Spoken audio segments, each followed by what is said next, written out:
My name is Nadia Mercer. I was 36 years old when a hospital recording taught me exactly what my parents believed my life was worth. I remembered only fragments of the accident itself. Rain streaking across my windshield, white headlights moving where no headlights should have been, the seatbelt locking against my chest, and a sound so violent that I felt it before I understood it. Everything after that came from the medical records I read weeks later.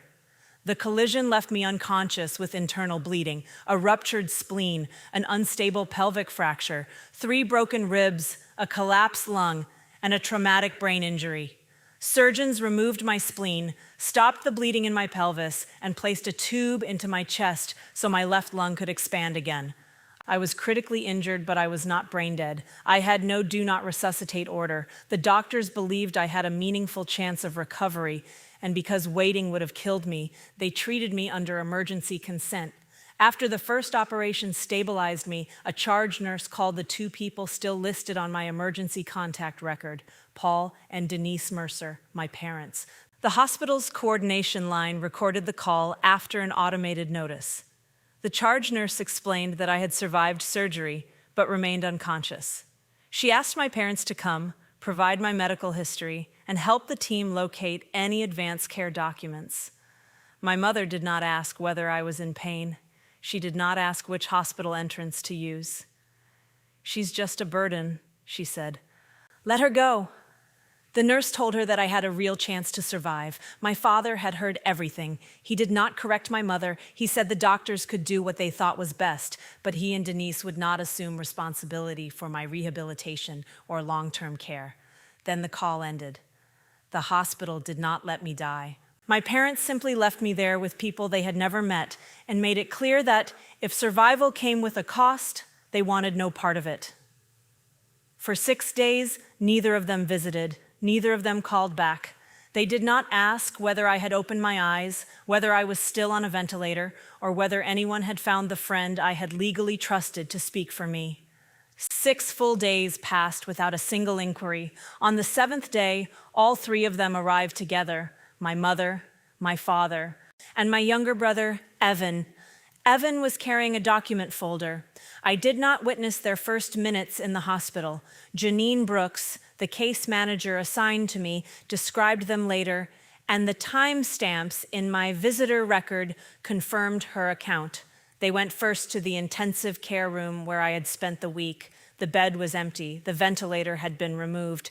The monitors were dark, and the clear plastic bags that had carried medication into my body were gone. My mother stopped in the doorway. "We're too late," she said. She did not know that I had begun following commands 3 days earlier. She did not know I had been taken off the ventilator on the 5th day. She did not know that, less than an hour before they arrived, the hospital had transferred me to a neurological step-down unit. What she knew was that a probate notice had arrived the previous day. My Aunt Celeste had left an estate, and the notice identified me as the person who would inherit it. That information brought my family to the hospital faster than any message about blood loss, emergency surgery, or brain injury had managed to do. According to Janine, my father stepped into the empty room and asked whether I had died. Evan did not put down the folder. Janine told them I was alive. For a moment, my mother looked genuinely relieved. I believed that part was real. Human beings can feel relief and calculation at the same time. One emotion does not erase the other. Then Evan asked whether I was awake enough to understand paperwork. That was how they came to my new room. I was propped against 2 hospital pillows when they entered. My mouth was raw from the breathing tube. My left side hurt whenever I inhaled, and a metal frame held my injured pelvis stable beneath the blankets. Even lifting one hand required concentration. Tessa Nguyen sat beside me. She had been there every day I was capable of remembering. My mother moved toward the bed first. "Nadia," her voice broke around my name. "Thank God." My father stood behind her with both hands in his coat pockets. Evan remained closest to the door, still holding the folder against his chest. At that point, I had not heard the hospital recording. I knew only that my parents had not come when the doctors called. Part of me still wanted an explanation gentle enough to preserve what remained of us. That part of me responded before reason did. I felt relief when my mother touched me. I had spent my childhood learning that her attention could disappear the moment my needs became inconvenient, but my body still recognized her hand as something that was supposed to mean safety. For several seconds, I let myself believe that fear had brought them late, that somebody had failed to reach them, and that the 6 empty days could still be explained without changing everything I believed about my family. My mother touched the back of my hand. We came as soon as we understood. Speaking felt like dragging words across broken glass. Understood what? I asked. My parents looked at Evan. He pulled a chair toward my bed and opened the folder. Aunt Celeste's estate has deadlines, he said. You're in no condition to deal with tenants, bills, or property decisions. I can handle all of it until you recover. He removed a document and placed it on the rolling tray beside my water cup. The letters shifted when I tried to focus, but my job had trained me to recognize the structure of a form before I could read every sentence. I blinked until the heading steadied. My concentration came in short pieces then. Reading 3 lines could leave me nauseated, and holding a thought long enough to compare 2 clauses felt like trying to keep water in my hands. Evan watched that effort closely. He did not offer to put the document away. He moved one finger down the page, guiding my attention toward the place where my name had already been typed.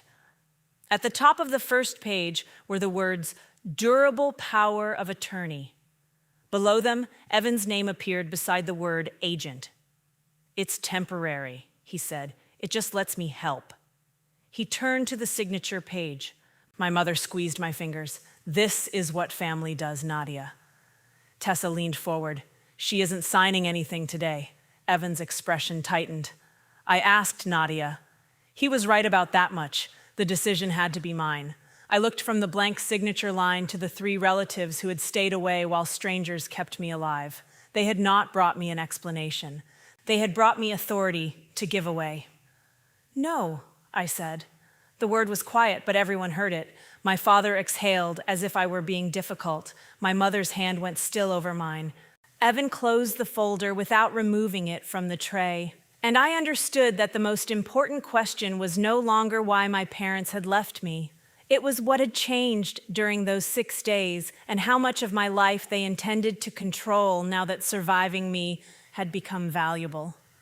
Before I explain what changed between the night my parents left me and the morning they arrived with papers, subscribe to the channel, turn on the notification bell, and like the video. Stories like this matter because control often arrives wearing the language of concern.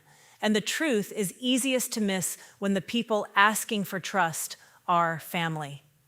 If you have ever had to choose between someone's words and their actions, you are among people here who understand. To understand why Evan believed I would sign and why my mother had called me a burden so easily, I have to go back 23 days to the morning we buried my Aunt Celeste. The cemetery smelled of wet leaves and cut grass. A cold mist clung to the black sleeves of my coat, while a minister who had met Celeste only twice tried to fit 69 years into 7 careful minutes. My parents stood together on the other side of the grave. Evan stood beside them, checking his phone whenever he thought no one was watching. They looked like a family arranged for a photograph. I stood closer to the folding chair Celeste would have complained about because one leg had sunk crookedly into the soil. That was the kind of thing I kept noticing. Not angels, not signs, not the grand language people reach for at funerals. I remembered the rubber bands she saved around grocery receipts, the blue tape she put on the furnace switch so a repairman would not pretend he had misunderstood her. The way she called before my appointments and asked, "Do you want company or do you want quiet?" then accepted the answer. In my coat pocket was the brass key to her brick house. Celeste had first pressed it into my palm during one of the childhood recoveries I spent with her. My crutches were propped beside her kitchen table, and my parents had been late picking me up after a follow-up appointment. She looped the key onto a plain metal ring and said, "You never need permission to come through my door." She never withdrew that promise. Not when I became an adult, not when I began bringing groceries to her instead of needing meals from her, and not during the last 4 years of her illness, when I helped coordinate appointments, repairs, medications, and the parts of ordinary life that disease makes exhausting. I did not make her decisions. That mattered to both of us. I brought her the information, and she chose. At the graveside, I closed my fingers around the key until its teeth pressed into my skin. Afterward, Denise insisted that we all go back to Celeste's house. She said the family should be together, though the house no longer felt like hers to gather us in. On the front walk, she looked up at the brickwork and said, "At least this should stay with our side." Celeste had never had children.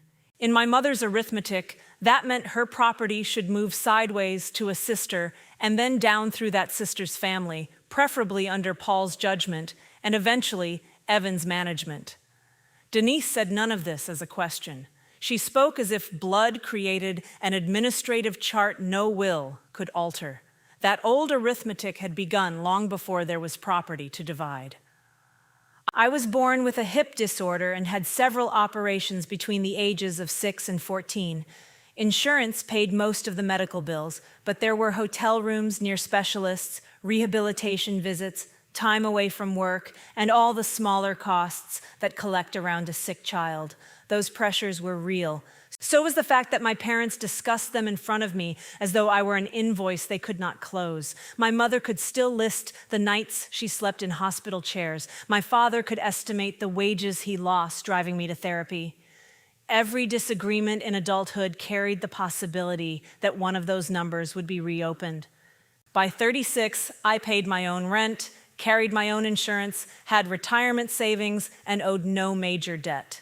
I had not asked my parents for money in years. It made no difference. To them, independence did not cancel the account. It only proved their investment had worked. Evan's needs were described differently. When Paul put money into Mercer renovations, it was confidence. When he guaranteed equipment or vouched for a project, it was what fathers did for sons with ambition. If Evan ran short, he was building something. If I needed help, even as a child, I was reminded to understand the strain. In Celeste's dining room after the funeral, Evan ran a thumb over the edge of the table and said the house would show better with lighter floors. "It is not on the market," I said. "Everything is an option eventually." He smiled as if he were giving me free professional advice. At the time, Mercer renovations looked successful from the outside. His trucks carried clean lettering, and he spoke about projects in plural. I had no reason yet to know how much of that confidence was borrowed. Denise began opening cabinets in the china hutch. "Your aunt never liked discussing plans," she said, "but she knew this family has responsibilities." I wanted to tell her that Celeste discussed plans constantly. She simply chose the people with whom she discussed them. Instead, I went into the small study off the kitchen and found Celeste's property ledger exactly where she had always kept it. It was a black-bound notebook with each building assigned a section. Lease renewals were marked in blue, repairs in red, taxes in green. A loose envelope held receipts in date order. The system was not sophisticated, but it was exact. Celeste had taught me to read it years earlier. She made me compare a plumber's invoice to his estimate and showed me the sentence where the material allowance had changed. "Stewardship is not the same as holding tight," she told me. "It means knowing what belongs to you, what you owe, and what you have no right to take." That language made sense to me. I worked as a senior claims quality analyst, reviewing forms, timelines, signatures, and the small contradictions that could change whether an insurer paid the right person for the right loss. I did not manage buildings for a living, but I understood documentation, and I knew when confidence was being used to hurry consent. Tessa came by that afternoon with food no one had asked her to bring, and a drawing from Lila folded inside a sympathy card. She did not insert herself into the rooms where Denise was sorting family history into piles. She stood with me in the kitchen, washed the cups people had abandoned, and asked whether I wanted her to stay. "Please," I said without apologizing. With Tessa, I occasionally remembered how. We had met 14 years earlier at our first jobs. Since then, I had sat with her through a divorce and watched Lila grow from a solemn baby into my 10-year-old goddaughter. Tessa had helped me through a bad hip flare. I had helped Celeste collect Lila from school when Tessa's schedule collapsed. No one kept a ledger for those things. Organizing Celeste's affairs had forced me to think about what would happen if I could not speak for myself. 18 months before the accident, after one long appointment with her attorney, Alina Shah, I had completed my own documents. Tessa knew where the secure copies were. Alina knew which decisions I trusted her to make. At the time, it had felt like responsible housekeeping, not a prediction. I took Celeste's ledger home that evening only after Alina confirmed I could safeguard it for the estate. My parents left with photographs and serving pieces they said carried sentimental value. Evan left with measurements he had no authority to use. 23 days later, on the morning of the accident, I met Alina in her office above a bank downtown. She waited until her assistant had closed the door before placing Celeste's will on the desk between us. "You are the sole residuary beneficiary," she said. I had expected Celeste might leave me the house or a personal bequest. I had not expected everything remaining after expenses and specific gifts. Alina gave me time to absorb that before she showed me the preliminary estate summary. The mortgage-free brick house was valued at approximately $610,000. 3 small commercial properties accounted for roughly $2,650,000. Cash, municipal bonds, and retirement proceeds were expected to add about $940,000 after anticipated expenses. The preliminary net estimate is approximately $4.2 million, Alina said. "It is an estimate, Nadia. Probate is ongoing. Values can change, claims can arise, and property income is not the same as cash available for distribution." The number did not feel like wealth. It felt like a room suddenly too large to stand in. "Why me?" I asked, though I already knew part of the answer. Alina's expression stayed professional. "Celeste's written instructions are clear. She trusted your judgment and intended the residue for you. She made this plan 2 years ago. It was not a deathbed change." I thought about the ledger, the pharmacy runs, the afternoons when Celeste made every decision, and I merely made those decisions easier to carry out. None of it had been an audition. Has my mother been told? Not by me. Formal notices will go out through the probate process. You asked for privacy until then, and I will preserve it. I left with a thin information packet, not a check. I called Tessa from the parking garage and told her I had learned something big, but needed an evening before I could say it aloud. Then I put the packet in my work bag, joined the ordinary commute, and drove toward home under a sky that had begun to darken. By the time I reached the expressway, rain was moving across the windshield faster than the wipers could clear it. Traffic compressed around a construction merge, red brake lights multiplied on the wet pavement. I reduced my speed and felt the tires settle into shallow water, then grip again. The next seconds never returned to me in order. There was a horn from somewhere behind my left shoulder. A white set of headlights crossed the median at an angle that made no sense. A dark vehicle turned broadside ahead of me. I remember pressing the brake and feeling the pedal pulse under my foot. Then the first impact threw me against the seatbelt hard enough to erase my breath.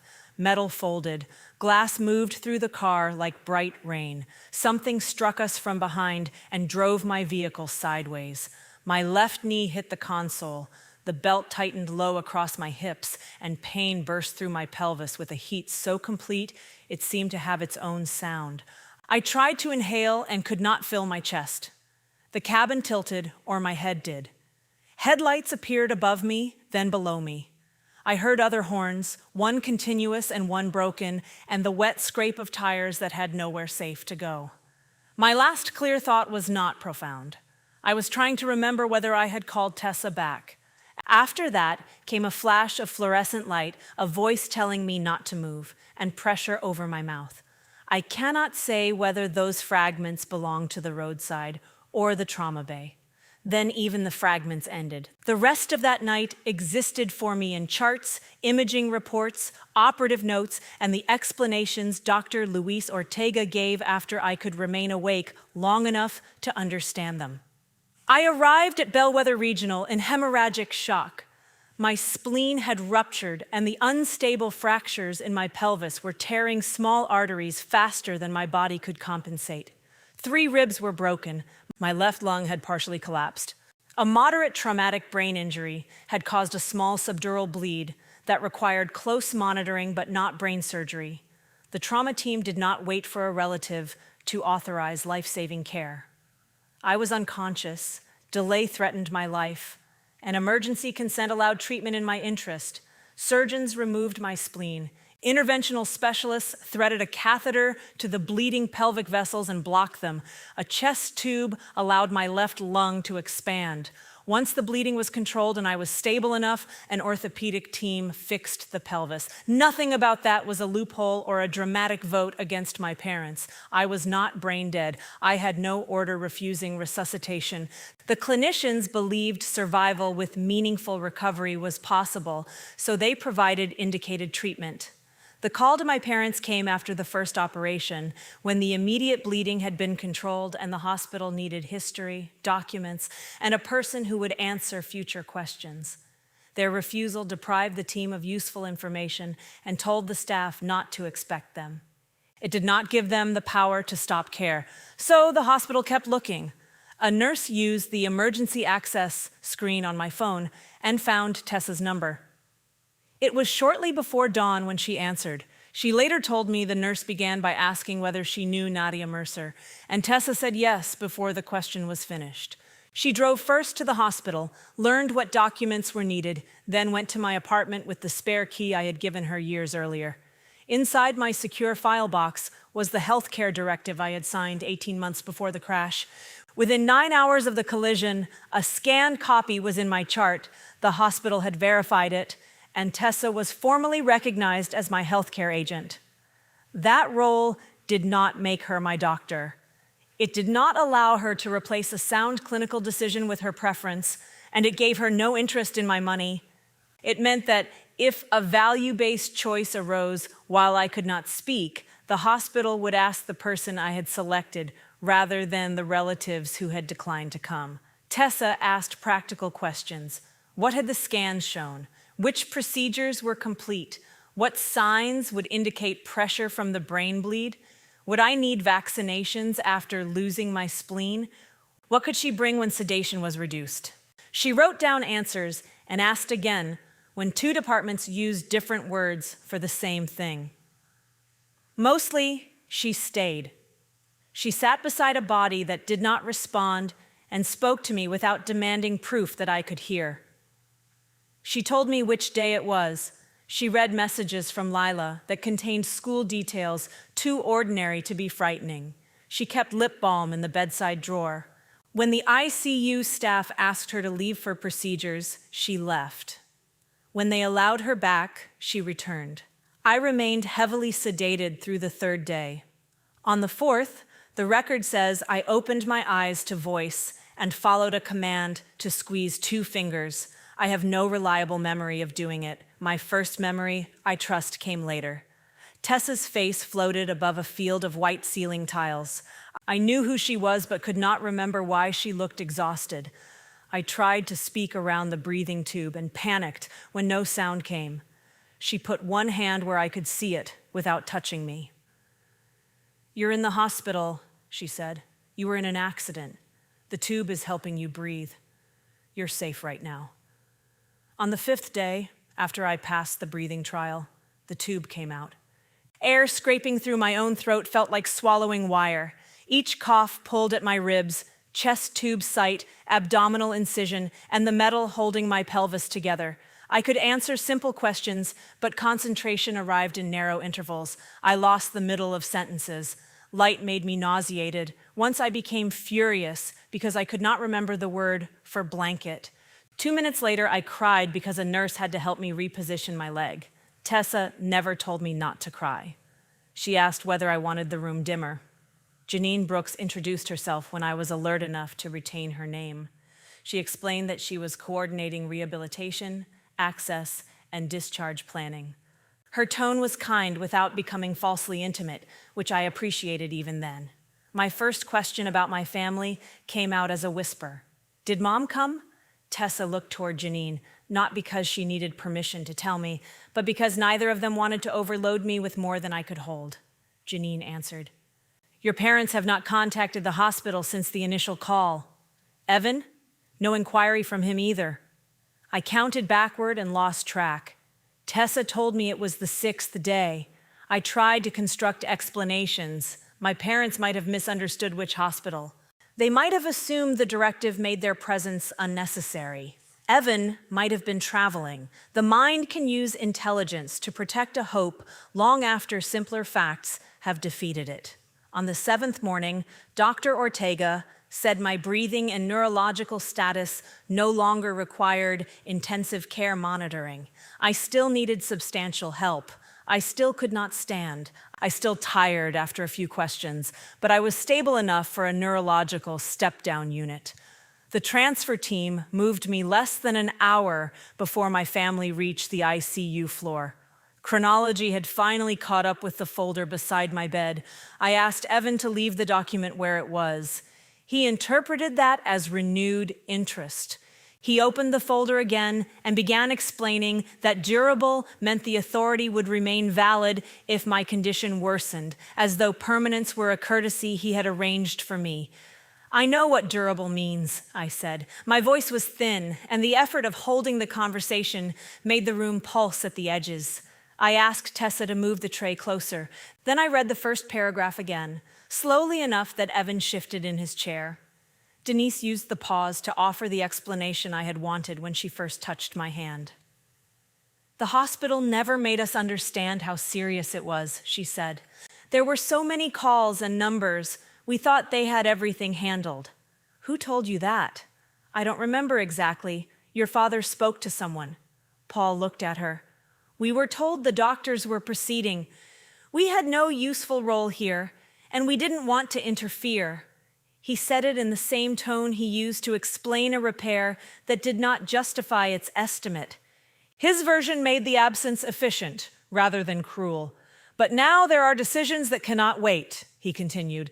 "Tenants, insurance, taxes. Celeste left a complicated situation, and you need somebody practical. No one asked whether I would walk again. No one asked why a plastic chamber still hung from the tube in my chest, whether the brain bleed was stable, or what the metal in my pelvis meant for rehabilitation. My mother adjusted my blanket and asked whether I was comfortable. But before I could answer, she turned to Evan and said, 'Show her the management page.'" The difference between care and performance was not that performance contained no tenderness. It was that the tenderness never changed the agenda. I put my finger on the signature line and asked, "What happened yesterday?" Evan stopped turning pages. "What do you mean?" Denise asked. "You did not contact the hospital for 6 days. Then all 3 of you came this morning. What happened on day 6? My father said I was making the sequence sound more significant than it was. Then the sequence should be easy to explain." I had to close my eyes for several seconds after saying it. Fatigue did not remove the logic. It only made me pay for each step. Denise glanced at the folder. "A legal notice came about Celeste's estate." "When?" "Yesterday afternoon." "And after you received it?" "I called the attorney because I had questions." "That is normal, Nadia. Celeste was my sister." "Did you call this hospital before or after you called Alina?" My mother's mouth tightened. "We came in person." It was an answer shaped around the missing answer. Denise said the notice had been cold and unnecessarily formal. She said Celeste's property had always been understood as family property, even if the paperwork placed it in one person's name. Paul added that 6 days were insignificant compared with the decisions ahead of us. "You were unconscious," he said. "We had no way of knowing when you would be able to discuss anything. You had the hospital's number." He looked toward the window. "There is no value in arguing about timing." There was value in timing. My work had taught me that a claim could change meaning depending on whether a call came before a loss, or after someone learned what an event might pay. The facts had not yet told me everything, but they had stopped behaving like coincidence. Evan leaned forward. Whatever everybody should have done differently, the properties still need management. This is not about taking anything from you. It is about protecting what Aunt Celeste built. I asked him to give me the entire folder, not just the page he wanted signed. He hesitated long enough for Tessa to notice. If Nadia is being asked to authorize it, she said, Nadia gets to read it. Evan placed the folder on the tray. Inside were 3 sets of documents. The first was the durable power of attorney. The second was a property management agreement between me and Mercer Renovations. The third contained draft materials that described the possible need for a conservator if I could not manage my affairs. I read in short segments. The power of attorney allowed Evan to access accounts, sign contracts, deal with real estate, borrow against assets, hire professionals, and delegate some of those powers to others. It did not say it expired when I left the hospital. The management agreement gave his company broad discretion over repairs, vendors, leases, and fees. Behind those pages was a typed list of Celeste's 3 commercial addresses. Next to each address, Evan had placed an estimated value and a column labeled available equity. The estimates were rough, but the intent was not. Where did you get these addresses? I asked. Public records. Why calculate borrowing value if you only plan to collect rent? Because competent management considers every option. The words on the page began to double. I asked him to repeat the answer, then asked for silence while I wrote it on the hospital notepad. My hand shook. The line of ink wandered downward. Evan watched the tremor as though it supported him. This is exactly why you need help, he said. Tessa's chair moved against the floor. Her hand shaking does not give you her property. I touched Tessa's wrist. She stopped. I was grateful for the defense, but this refusal had to remain mine. I need help reading today, I told Evan. That does not mean I need you to own my decisions. No one said own. The document says control. I am not signing it or the management agreement. You are not authorized to contact tenants, banks, contractors, or anyone else for me. Denise's face folded into hurt. You would rather trust strangers? I would rather trust the people I chose before I was injured. At that moment, I had not yet explained what those choices were. I only knew I needed one of them. I asked Janine to help me arrange a private call with Alina. The family was escorted out after my clinical team limited the visit. Evan took his folder. Tessa photographed the pages I had been asked to sign with my permission, including the property list. Then she turned off the overhead light and waited while I slept for almost 2 hours. Alina called through a secure video connection that afternoon. Her face appeared in a window on the hospital tablet, composed and exact. I asked one question at a time. When did my mother contact you? Yesterday at 4:12 in the afternoon, Alina said. She identified herself as Celeste's sister and said she had received the probate notice. What did she ask? She wanted the estate value, copies of the will, and confirmation of who could act if you were incapacitated. I explained what information she was entitled to receive through probate and declined to disclose confidential details or recognize any authority she did not have. Did she ask if I was alive? Alina paused. She said she had heard you were in an accident. Her questions concerned the estate and who could manage it. There was no satisfaction in being right, only the disappearance of another explanation. I asked Alina to repeat what she had told me the morning of the crash. She confirmed that I was the sole residuary beneficiary and that the preliminary net value remained approximately $4.2 million, subject to probate, valuations, claims, and expenses. She confirmed that family status gave Evan no management power and that no estate asset had been distributed to me or made available for him to borrow against. Do you want me to take legal action now? She asked. It was the kind of question I trusted from her because it left the answer open. I want the facts first. With Janine's help, I submitted a request for the hospital contact log, the charge nurse's contemporaneous note, and access to any recording associated with the initial coordination call. Janine explained that the note could be released through the patient portal once my identity and access were verified. The audio required review and authentication because another person's voice was on it. Tessa sat where I could see her but did not reach for the tablet. "Are you sure you want to hear it?" she asked. "No," I said, "but I am sure I need to know what I am deciding from." The request went into the system before my concentration failed again. Evidence moved slowly, but it moved in a direction my family could not edit. The charge nurse's note appeared in my portal the following morning. I opened it on the tablet while Tessa read a book beside the window. Janine had shown me how to enlarge the text, but even at twice its normal size, I had to take breaks between paragraphs. The entry had been written minutes after the call.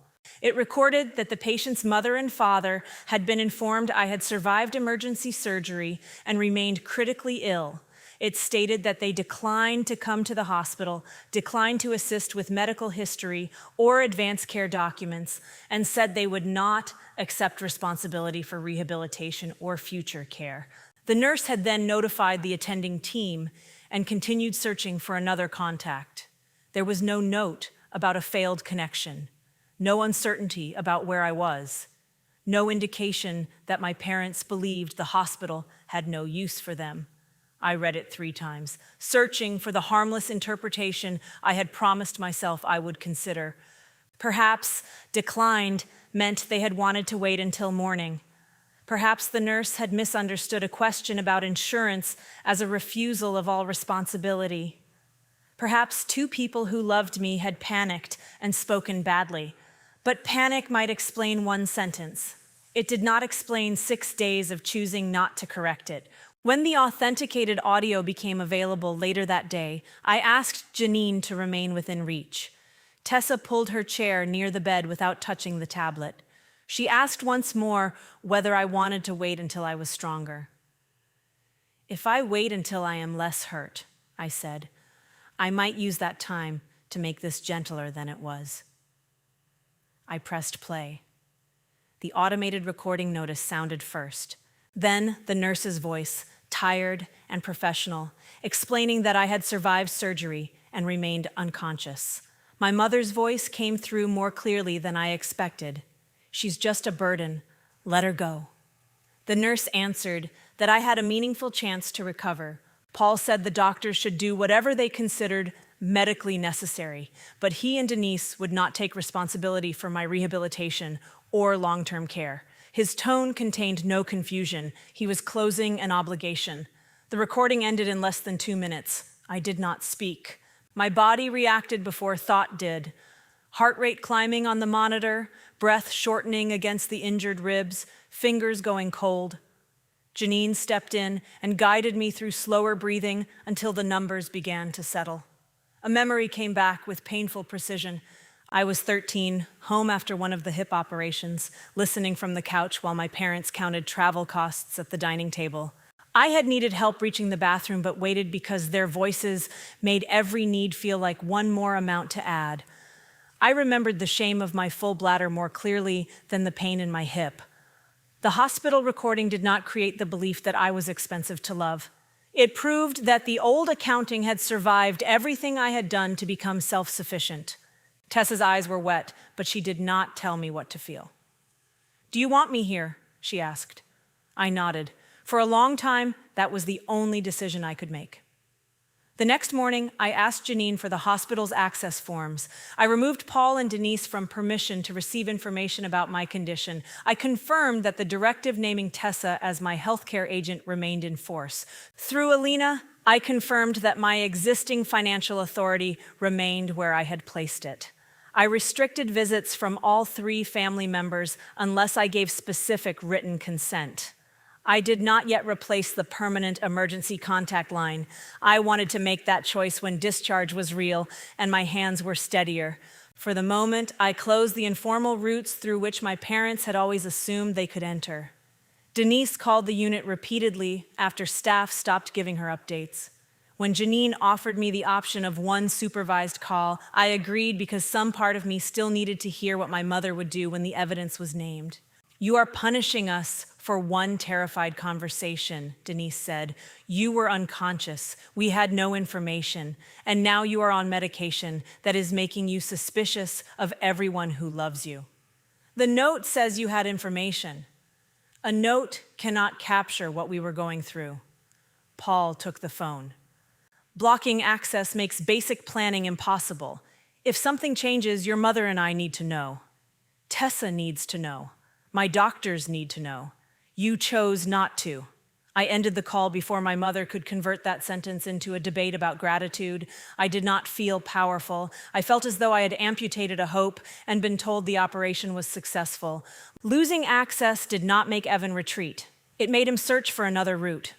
2 days later, Alina called to report that the tenant in one of Celeste's commercial properties had received a message from Evan. He had introduced himself as family, said management would likely transition to him, and asked the tenant not to renew any service contracts until he could review them. The tenant forwarded the message to the estate office because Celeste's existing instructions directed all questions there. Evan obtained no keys, records, rent, or control, but he had presented an expectation as authority. Alina sent him written notice that he did not represent me or the estate. By then, he had already filed an emergency petition seeking a conservatorship over my finances.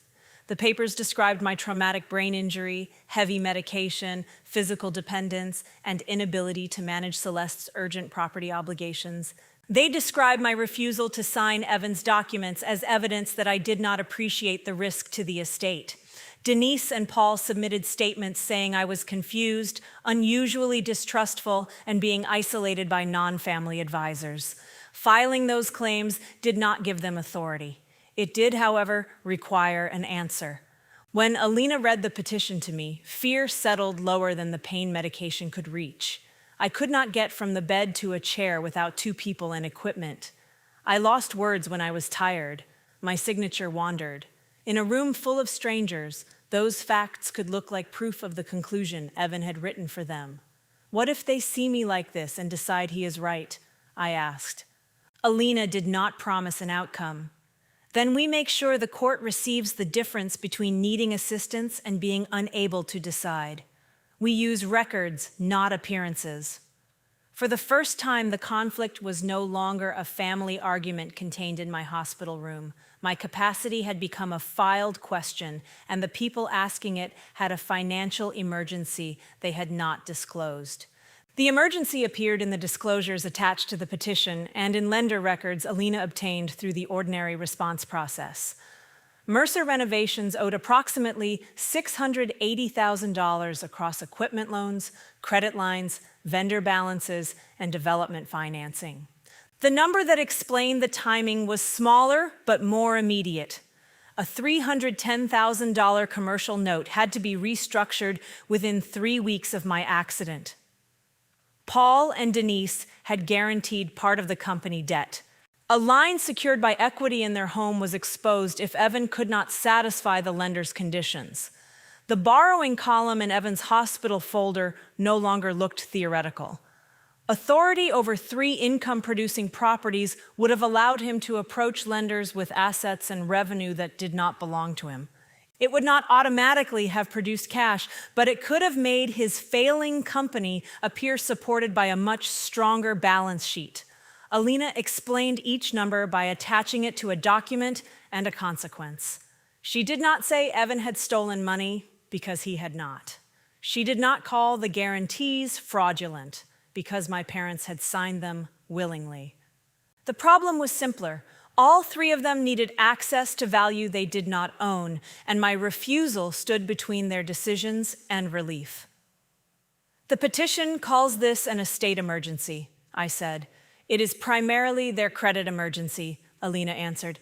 "The estate already has administration." The older folder proved it.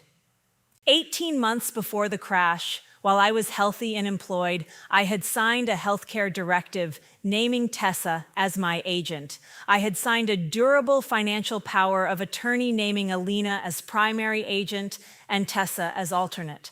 I had executed a will and a revocable living trust designed to receive property for my benefit, with a professional fiduciary available as successor trustee only if verified incapacity conditions were met. The trust protected my life and choices first. If I died, 60% would remain in trust for Lila, and 40% would go to the Bellwether Children's Mobility Fund, which had helped my family during my childhood treatment. Paul, Denise, and Evan were not beneficiaries.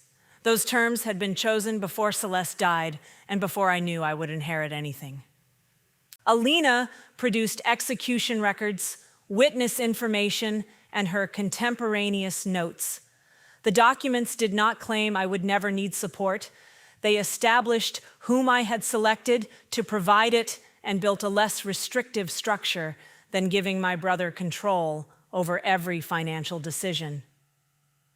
We should still have independent capacity evidence, Alina told me. Your preparation matters, but the court will consider your condition now. Agreeing to the assessment felt unfair. Evan had arrived with debts and false representations, yet I was the one required to prove the reliability of my mind. But anger could not substitute for evidence any more than love could. Arrange it, I said. The independent neuropsychologist met with me over 2 sessions because I could not sustain the work in one.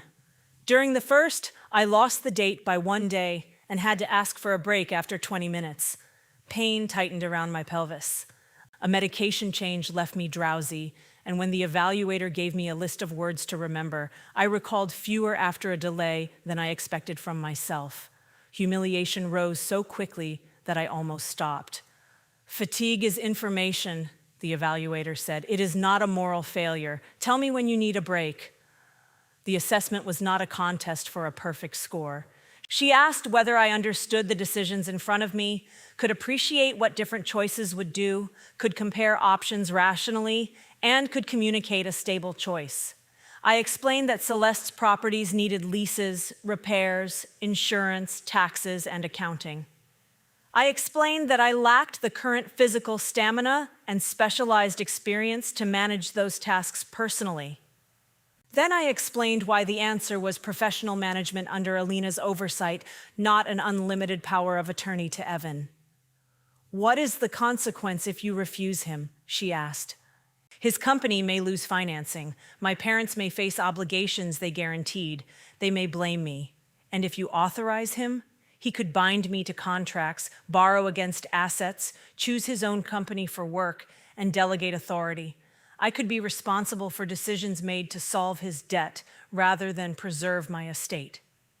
I needed her to repeat one question because I lost its first clause. I confused 2 numbers and corrected them when she showed me the relevant page.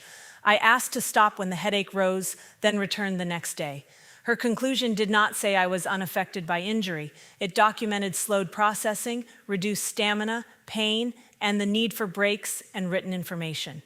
It also concluded that I understood my circumstances, appreciated consequences, reasoned among alternatives, and communicated decisions consistently. I retained decision-making capacity. Reading that sentence did not restore the speed of my thoughts. It did restore my right to have the effort of thinking recognized as thought. The emergency hearing took place while I was still hospitalized. I appeared by secure video with pillows supporting my back and Tessa outside the frame. She had offered to sit where I could see her, then accepted when I said I wanted to face the screen alone. There was no dramatic surprise. Alina built the response out of accumulated facts, the independent capacity report, my documents from 18 months earlier, the hospital record of my parents' refusal, the day 6 probate notice and Denise's call to Alina, the company debt and guarantees, Evan's borrowing calculations, and his unauthorized contact with a tenant. Evan's attorney emphasized the brain injury and the complexity of the estate. Denise and Paul's statements described them as frightened parents trying to protect a daughter who had changed after trauma. The court did not have to decide whether every emotion they claimed was false. It had to decide whether the law should remove my authority. The answer was no. The court denied temporary control and dismissed the petition. The written ruling recognized that I remained physically dependent and cognitively slowed, but that neither condition established an inability to make decisions. It noted that less restrictive, pre-existing documents already provided lawful support. It also found that Evan's personal debt conflict and his contact with the tenant made him unsuitable to serve as a neutral fiduciary. My parents and brother were not permitted to present themselves as having authority over me or Celeste's estate. The professional administration already in place continued. When the connection ended, I lowered the tablet and listened to the mechanical sound of the hospital bed adjusting beneath me. Relief arrived first, then grief entered the same space. I had won the legal right to remain exactly what I had been before they filed, an adult whose decisions belonged to her. It should never have required a report, a hearing, and strangers reading the worst sentence my mother had ever said about me. Tessa came back into view. "Do you want company or quiet?" she asked. The words were Celeste's old question, offered without pressure. "Company," I said. She sat down. She did not tell me the ruling meant everything would be fine. The court had closed the route to control. It could not close the part of me that still wanted my family to choose accountability when authority was no longer available. Their final appeal came through counsel 5 days later. Alina asked whether I wanted the message summarized, read in full, or returned unanswered. I chose a short, controlled video call with her present. I told myself it was for closure. The less flattering truth was that I wanted to know whether losing the petition had made any of them understand what they had done. Denise appeared from my parents' kitchen.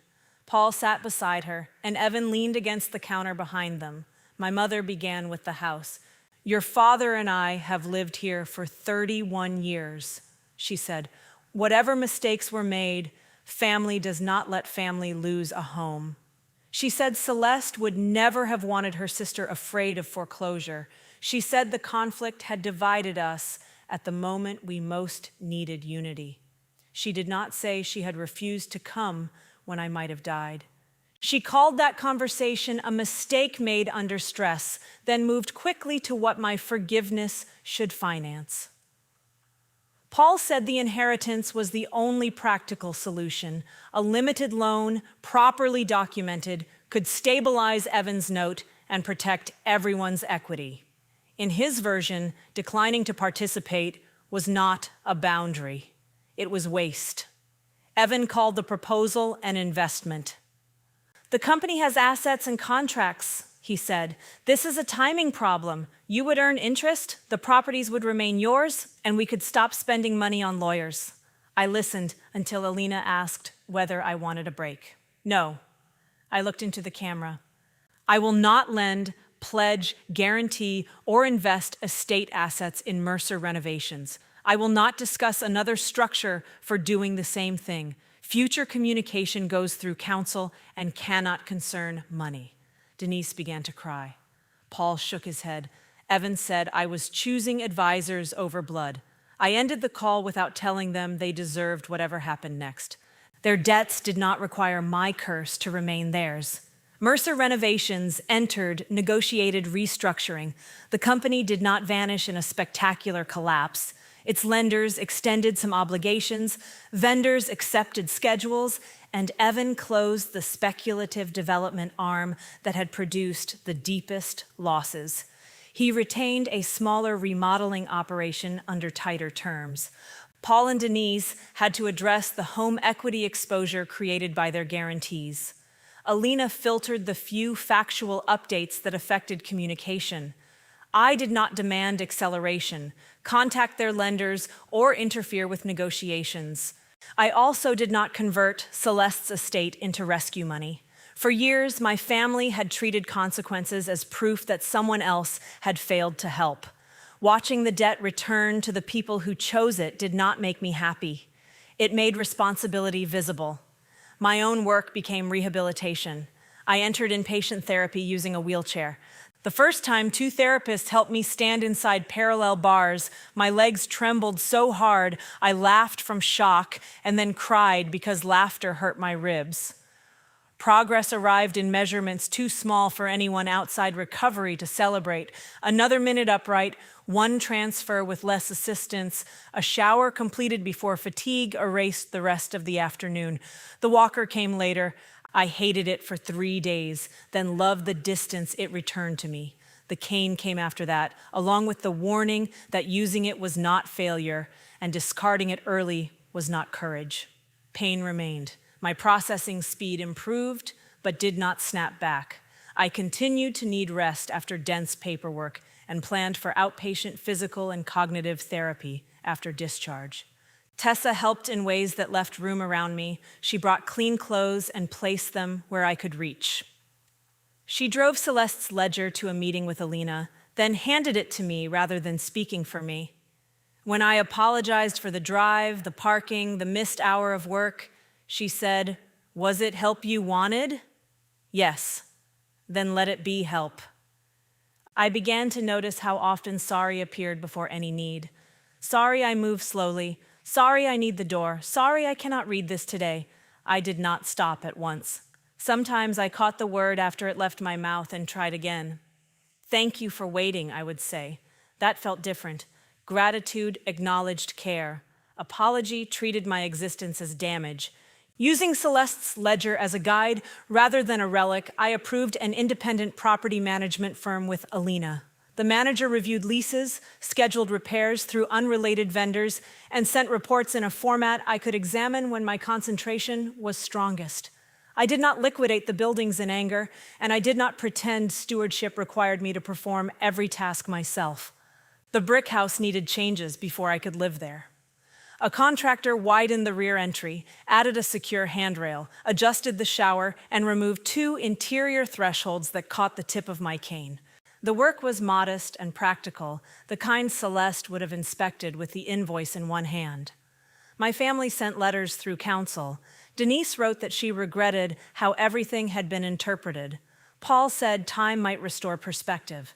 Evan apologized for being forceful, but maintained that his plan could have protected the family. None of them named the 6 days, the recording, or the attempt to make my injury their authority. I did not answer. I kept the channel controlled and closed to money. The absence of full accountability hurt, but it no longer confused me. Among the belongings returned from my apartment was the plain metal ring with Celeste's brass key. I held it while Janine reviewed my discharge date, home safety plan, medication list, vaccinations, and outpatient appointments. The teeth had left marks in my palm at the funeral. Now the worn metal rested there without pain. On discharge morning, Janine placed the final forms on a desk in the rehabilitation conference room. I was alert, competent, and tired in the ordinary way that still shaped my days. My cane rested against my right leg. A folder beside me held the outpatient therapy schedule and the medical instructions I would need at home. One form asked me to verify my permanent emergency contact. Paul and Denise Mercer were still printed on the old line. I drew a single stroke through both names and wrote Tessa Nguyen beneath them. I added her number, checked the authorization limits, and signed. The choice was quiet. It did not make Tessa my mother. It did not give her my finances or require her to become available every hour of my life. It told the next institution that if I could not answer, it should call the person who had answered before. Janine reviewed the change and asked whether it reflected my current wishes. "Yes," I said. She placed the form inside my discharge folder. Then Tessa drove me to Celeste's house. The rain had stopped hours earlier, leaving the red brick darker around the foundation. The new rail followed the short rear approach, but I asked to use the front door. Tessa parked close and carried my overnight bag as far as the porch.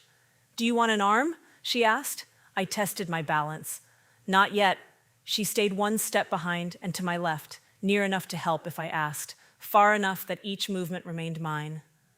I set the cane, moved my foot, and brought the other foot forward. The distance from the walkway to the porch was not impressive. It required all my attention. At the top, I rested until the shaking in my leg eased. The brass key was warm from my hand. I remembered Celeste putting it on its plain ring when I was a child and telling me I never needed permission to enter. Back then, the key had meant refuge in someone else's home. At 36, carrying a revised emergency contact form and a body that would never forget the collision, I understood it differently. Tessa set the bag beside the door. "I'll be right here," she said. She did not hold me up. I placed the key in the lock. My hand trembled once, and I waited instead of apologizing. Then I turned it. The door opened onto Celeste's narrow hall. Her coat hooks were still fixed to the wall, one slightly crooked.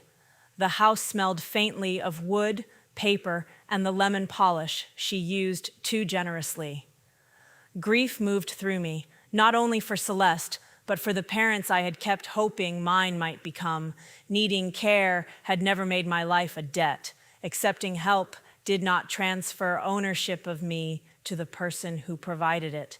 I could be injured, slower, frightened, and still decide who entered my home, my medical record, my finances, and my life. I looked back at Tessa. "I need a few minutes alone." She nodded. "Call when you want me." I stepped across the threshold on my own terms and drew the door gently closed behind me.